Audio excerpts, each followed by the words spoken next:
us to concentrate, that we might hear you speak to each of our hearts, that we might become more like Jesus, we pray.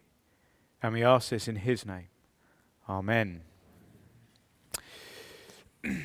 Rejection hurts.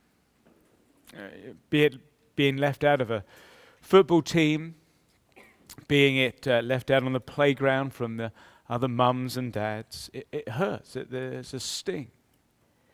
One of the greatest hurts a human can endure is the breakup of a marriage, sense of betrayal, the bonds of unity broken, the hurtful words that are spoken and received. And Hosea knew what that was like. God had called him to marry a prostitute. As we saw a few weeks ago when we were looking at chapter 1, he was called to marry a promiscuous woman, verse 2. This woman bears him a child, then seemingly leaves him, then seems to have children with another. These children have amazing names. There's Jezreel, named after a place of massacre. There's Not Loved, and there's Not My People. And all of it is a worked out example of how Israel has treated God. And if Hosea knew the pain of rejection, so did God himself. And chapter 2 now speaks of God's pain and his surprising response. Let's have a look with chapter 2 and verses 2 to 13. We see firstly the jilted God. The jilted God. And we begin to see and feel God's pain as he calls for the children of Israel to rebuke their mother. Now, in this context, the mother is kind of corporate Israel, and the children are individual Israelites, as it were. It's a bit like in a TV sitcom where the mother and the father are arguing, refusing to speak to each other, and the father says to the child in earshot of the mother, "Tell your mother I'm going out." And before the child can pass the message on, the mother says, "You can tell your father not to expect any dinner when he comes home." But there's nothing comic about the scene in chapter 2. God's pleading with Israel. Rebuke your mother. Plead with her. For she is not my wife, and I am not her husband. See, the way in which Israel had behaved has annulled, it's broken the relationship. God goes on, plead with her to remove her adulterous look from her face, literally her whoring. It's a metaphor, isn't it, for her chasing after all the other nations and the gods and their ways. He says, remove the unfaithfulness from between her breasts. The place of comfort, holding that which is dear to you, close to you, remove it. And God's plea is for them to return. The eternal will of God is that his people give him unswerving, faithful devotion and loyalty. And here his people are not. And sin breaks God's heart. Sin is not abstract. It's not something out there. The world makes it, and at times we can, as if sin is something in and of itself, kind of separate from us, like a thing in its own right. But what we're seeing here as God pleads is that sin at its heart is relational. Sin is not just something I do. Sin equals a relationship I break. It's fundamentally a rejection of God and his ways. And it breaks his heart. And he's pleading with them. And as he does so, he outlines why they are behaving this way. And we firstly see that they jilt God because they have forgotten their identity. They've forgotten who they are. Have a look, verse 3. He says, I will strip her naked. Make her as bare as on the day she was born. I will make her like a desert, turn her into a parched land, slay her with thirst. Exodus 21 verse 10 speaks of the legal responsibility of a husband. A husband is to provide food, clothing, and marital rights, intimacy. And here, God is promising to remove all of those things. He'll cease being like a husband to her. He will strip her naked. There will be no food and drink. They'll be parched. They'll be thirsty. He'll make her as bare as on the day she was born. In other words, he will leave her as he found her. It was in the wilderness, after he rescued them, that at Mount Sinai he makes that great covenantal promise to them. He says, I'll be your God and you will be my people. Remember? Exodus 19 verse 4 reads this. It says, I carried you on eagle's wings. I brought you to myself. Now if you obey me fully and keep my covenant, then out of all the nations you will be my treasured possession. Although the whole earth is mine, you will be for me a kingdom of priests and a holy nation. You will be my people. You'll be my bride, my wife, my chosen, my treasured possession. And now we discover they're not his wife, verse 2. And he's going to strip them bare, verse 3. He's going to remove his love, as it were, take them back to what they were, an enslaved people and nothing special. And neither will he love the children, verse 4, because they carry the stigma of adultery as well. In other words, they're just as bad. Both mother and child have forgotten who they were. They've forgotten what God had done for them and made them. He'd not asked them to become something by doing anything. He made them his people. He carried them on eagle's wings. And then he asked them to live as his people, faithful and devoted to him. And now they are unfaithful, whoring themselves out. Their heads turned by the gods of this world and the glitz of the nations. And they've forgotten who they were, God's special, chosen people, his bride. And of course the truth is how quick at times we can be to forget who we are. You know, those who are in Christ, united to him, those he died for, his beloved bride. And instead we whore ourselves to the gods of this world, and our heads are turned by the glitz of our culture, career and relationships and money and sex and power and family and technology. Good things. But we begin to love them more than we love Christ. And we forget who we are.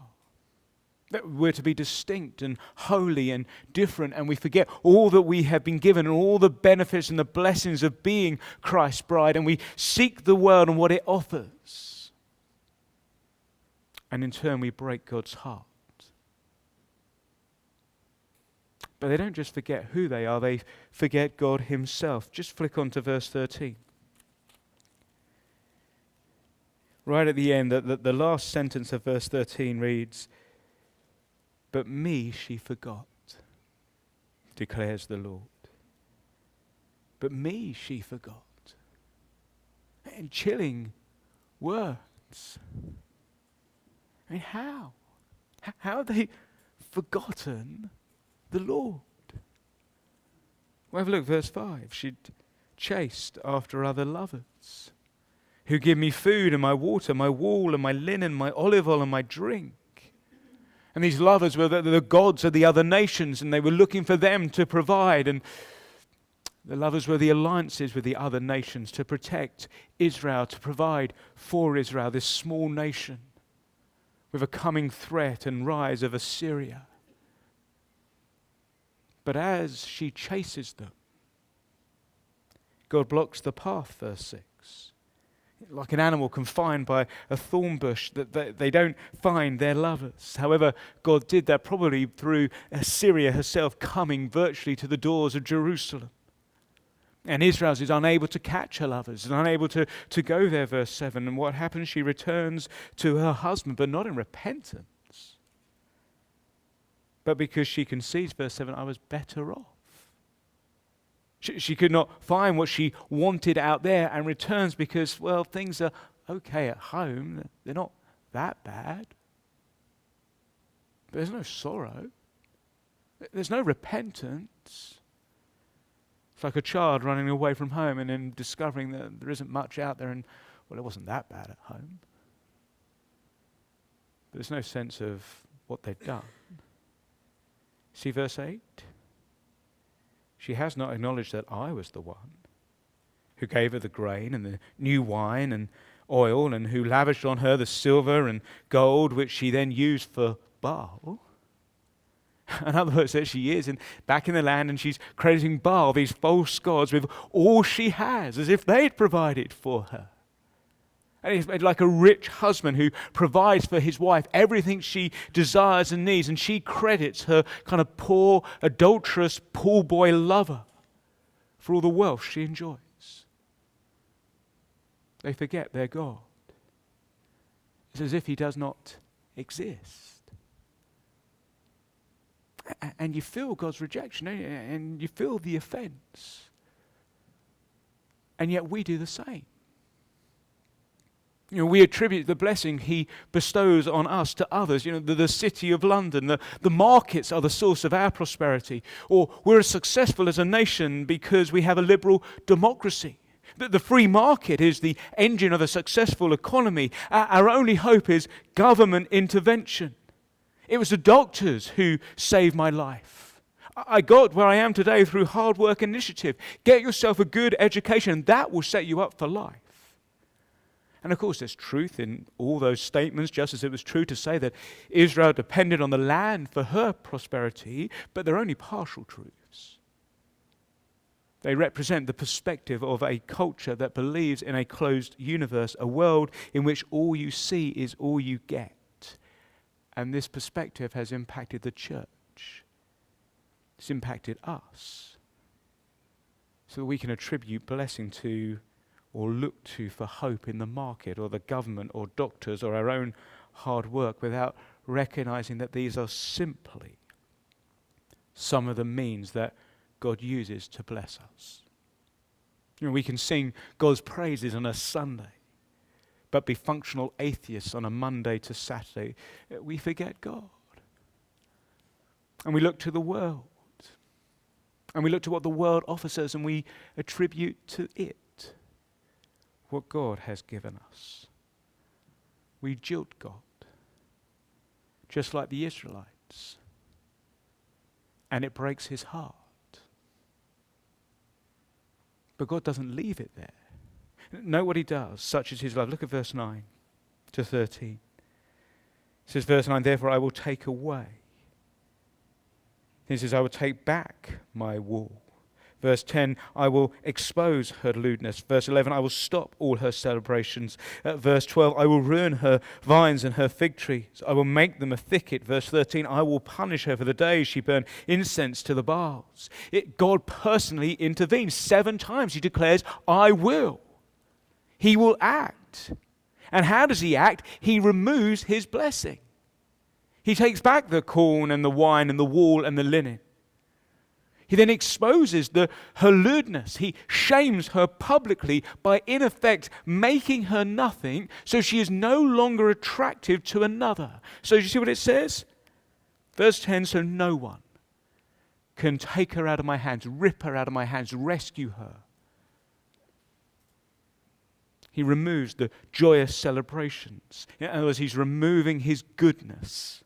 He ruins the vines and the fig trees that were her pay from her lovers.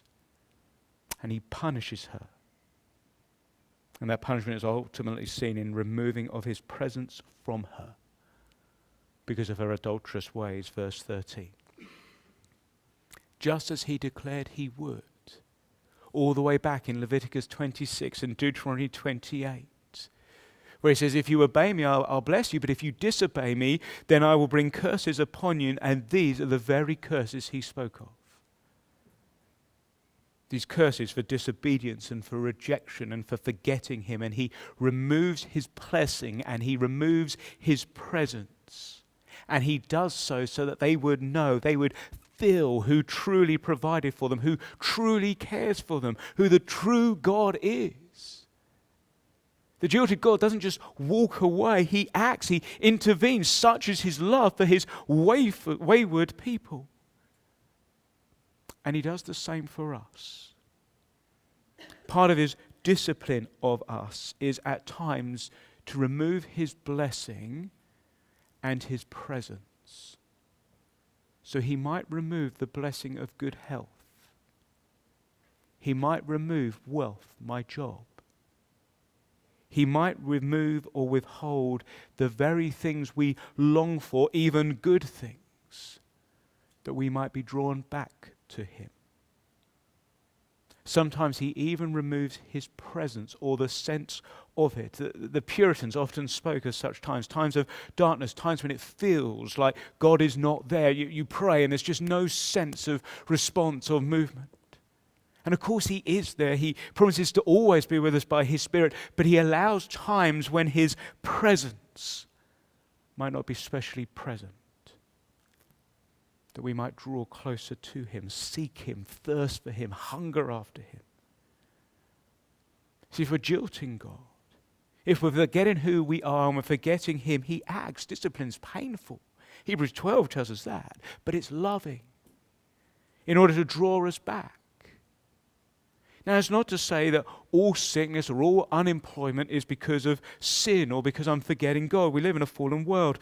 But sickness and unemployment and the withholding of blessing and the sense of his presence being removed does give me a time to reflect. It should cause me to draw closer, to be ever more dependent on God. It's an act of his love. And then look what he does next. See, verse 14, you would expect in many ways more punishment. You would expect detail of the punishment mentioned in verse 13. And instead we read verse 14, therefore I'm now going to allure her, or woo them. And the God who is jilted becomes the wooing God. He becomes the God who woos. He speaks words of promise to his people. He speaks words of hope as he seeks to woo them. So verse 14 to 15, he woos them by promising to renew his love to them. Look what he says. I will lead her into the wilderness. I will speak tenderly to her. God is going back, as it were, to the place where they first met. You can imagine, can't you, a fighting couple, a married couple, and things aren't particularly good, and the husband decides maybe what is needed is to go back to where it all began. You know, the place where we first met, the first date, the pizza restaurant, and then the walk along the embankment with the twinkling lights at night. Maybe that will rekindle the love. And that's the idea here. He's talking and taking them back to where it all began, in the desert. And as God renews his love, he acts as her husband once more. He restores the vineyards. Verse 15, he's providing. And he turns the trouble into hope. So he says, I'll make the valley of Achor a door of hope. And the valley of Achor was a place of punishment. Remember the story in the beginning of Joshua? Achan was stoned there for he had stolen from the Lord.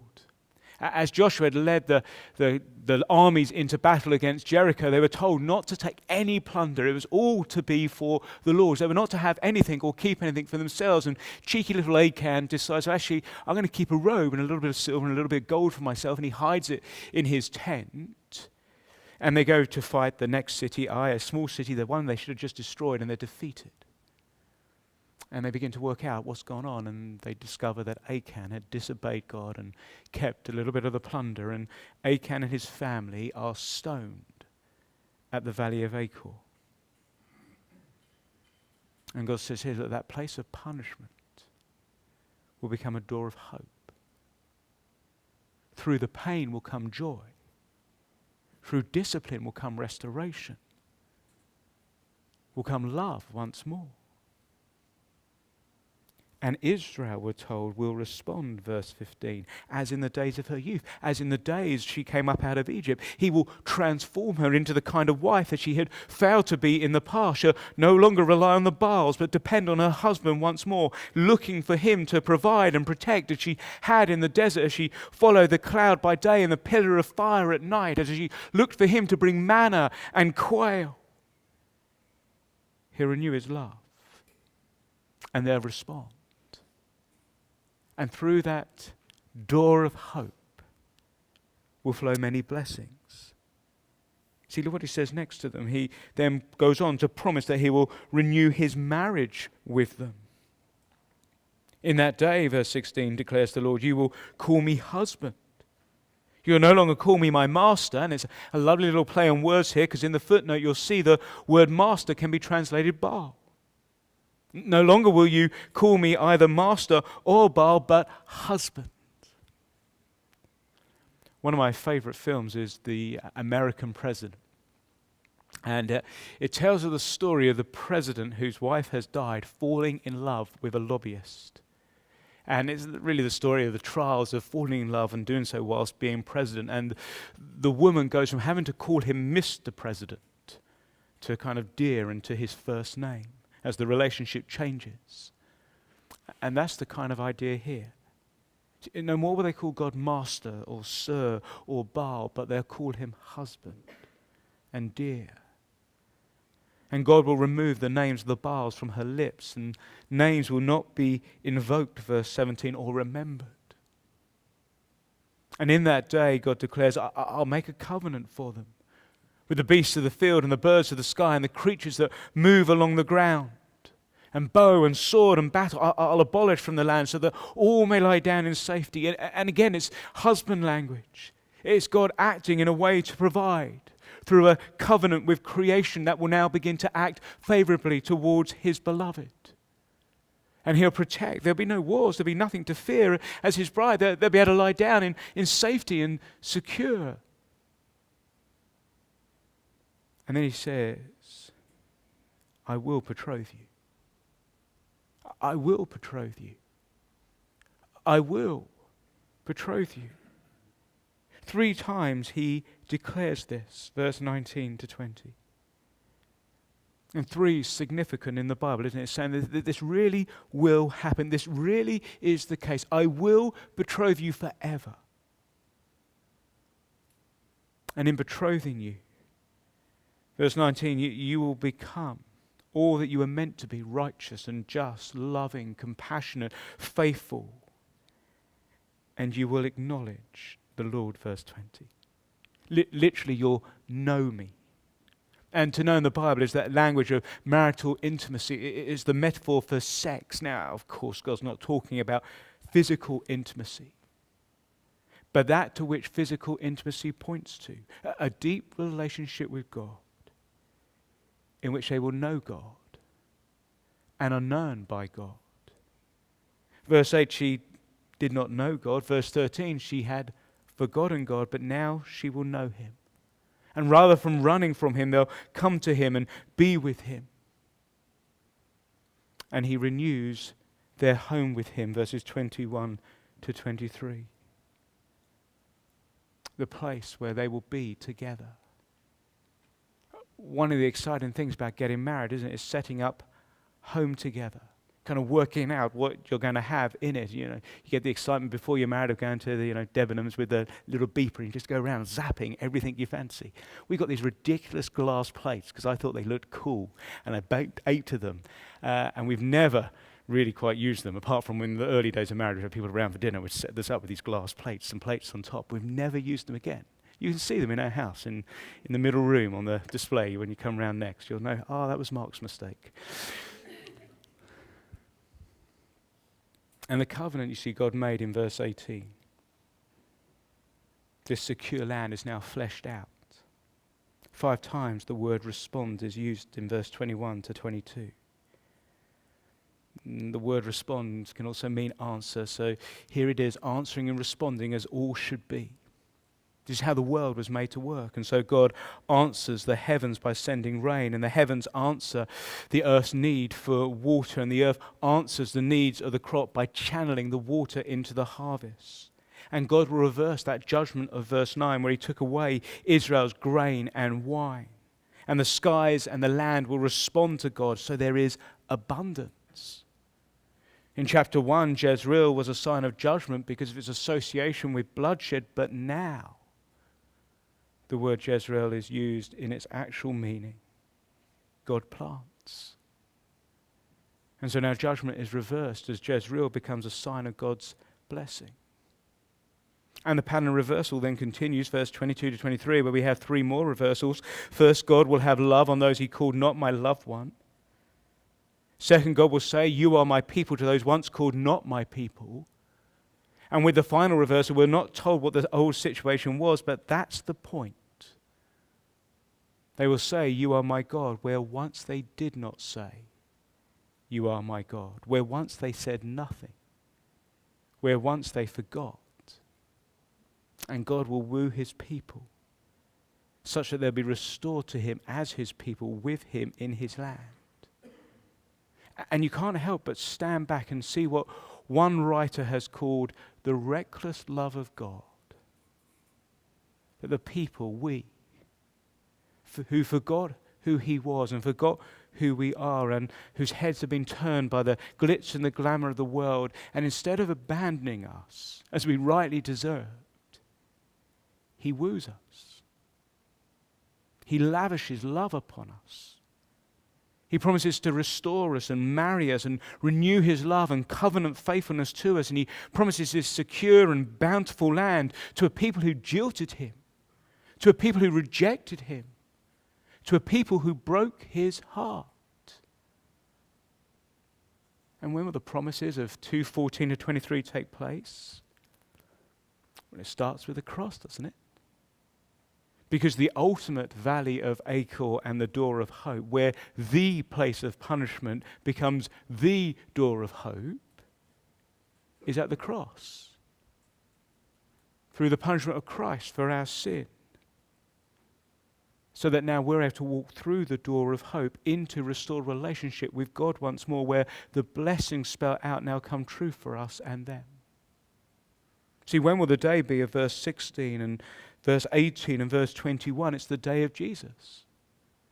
The renewal of the earth will take place when Jesus returns in the future to create a home of righteousness for his people. And the language of verses 16 to 22 is easily seen, isn't it, in Revelation 21:22. Similar language. It will come. That's the promise. But the renewed marriage and the renewed love has already begun because of Jesus. See, have a look at Hosea 2:23. See what he says? I will show my love to the one called not my loved one. I will say to those called not my people, you are my people. And they will say, you are my God. Now, literally, the word love there is better translated, probably mercy. Now, why is that important? Well, turn with me to 1 Peter 2:10. 1 Peter 2:10.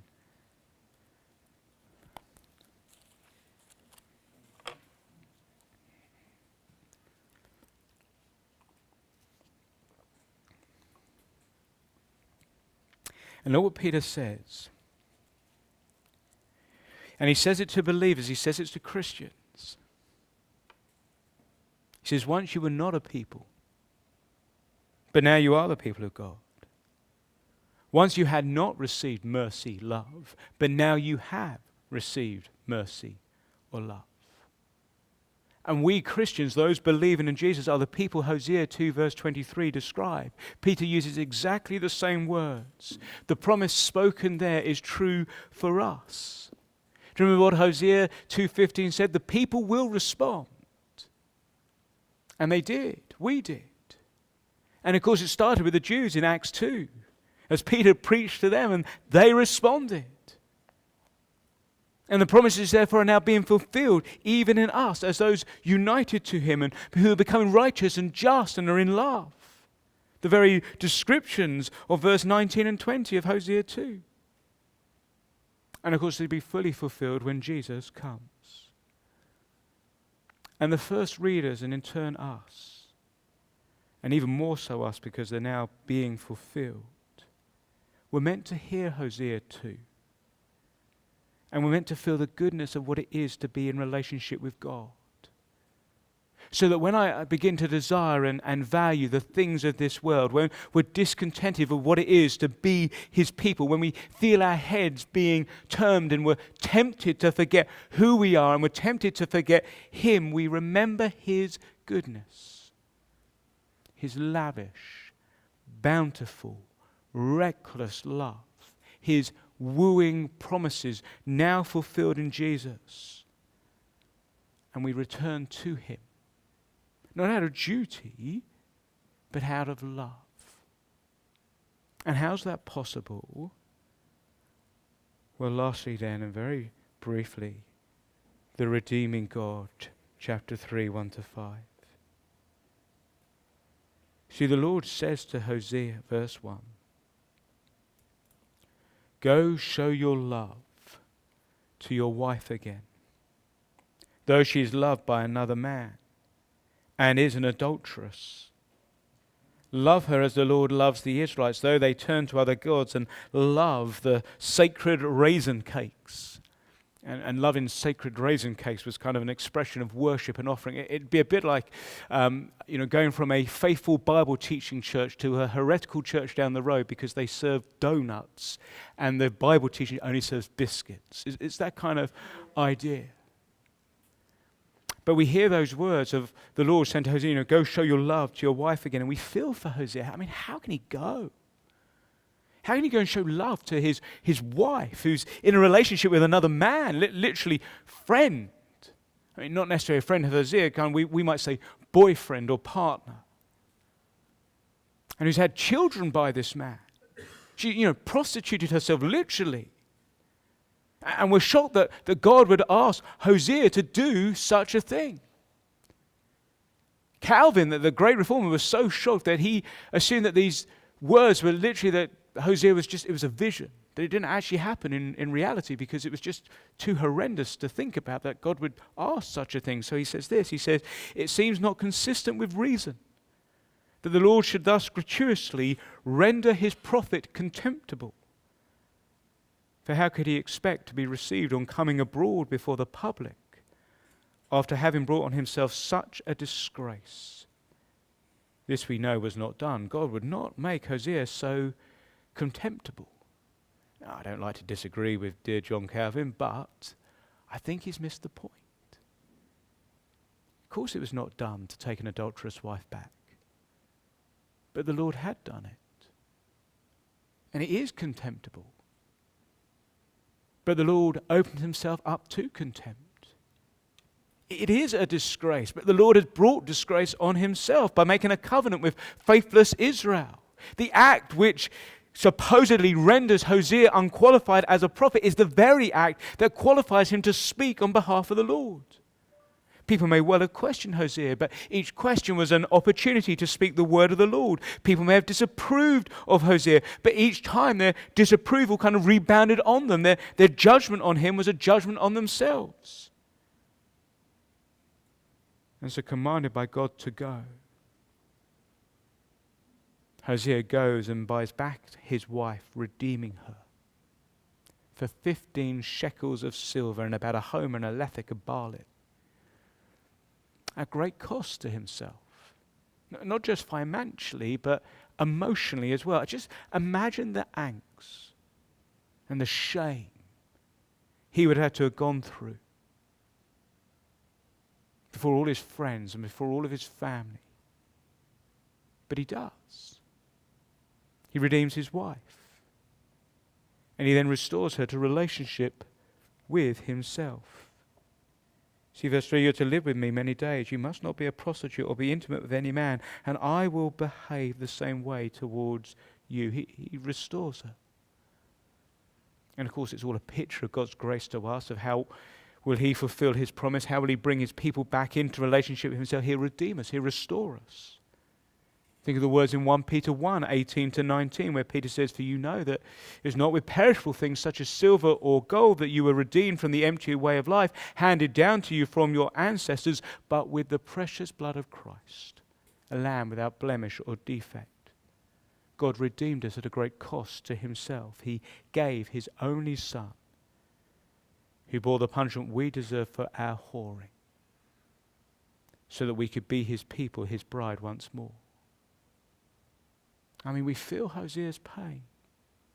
We even get outraged that Hosea would be asked to do this. But of course the reality is we're Gomer. We're the prostitute. We're the whore.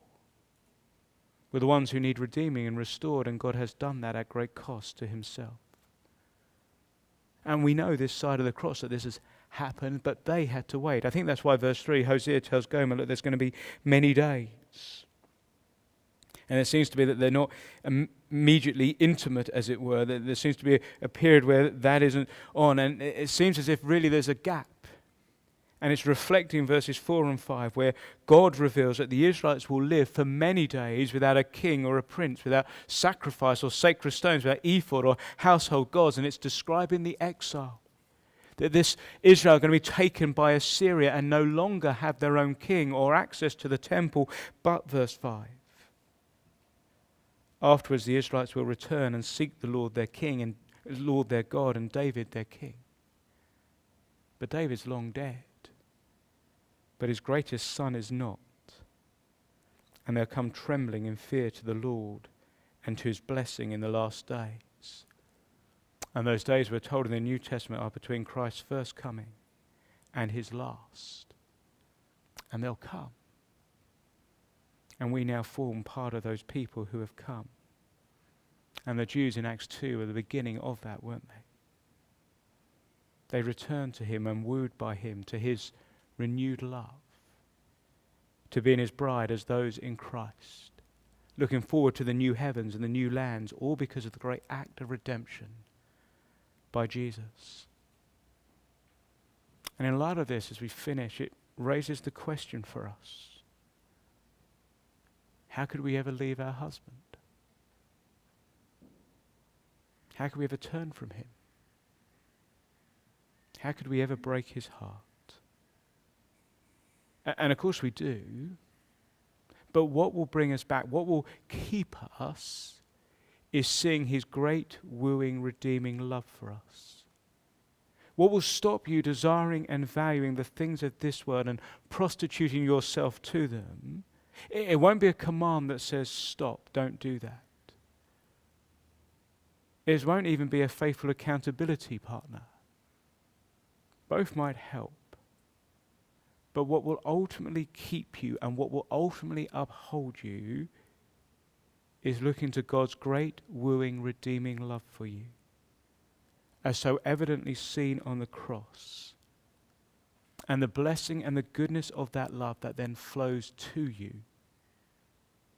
So will you meditate on his love? Will you reflect on it? Will you praise him for it? Will you ponder it daily? For that alone will keep you. That alone will keep you from your head being turned by the things of this world and the glitz of our culture. Let's pray. Take a moment in your own heart to think where you need to repent.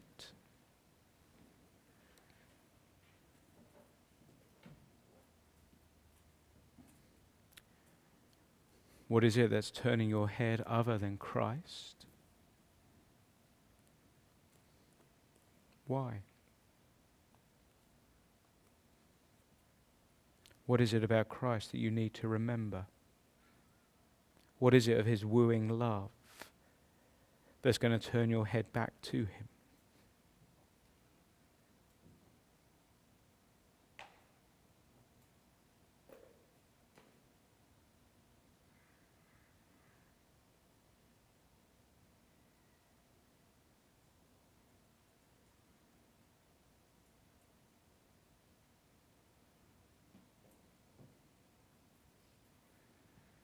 Father, we're sorry that so often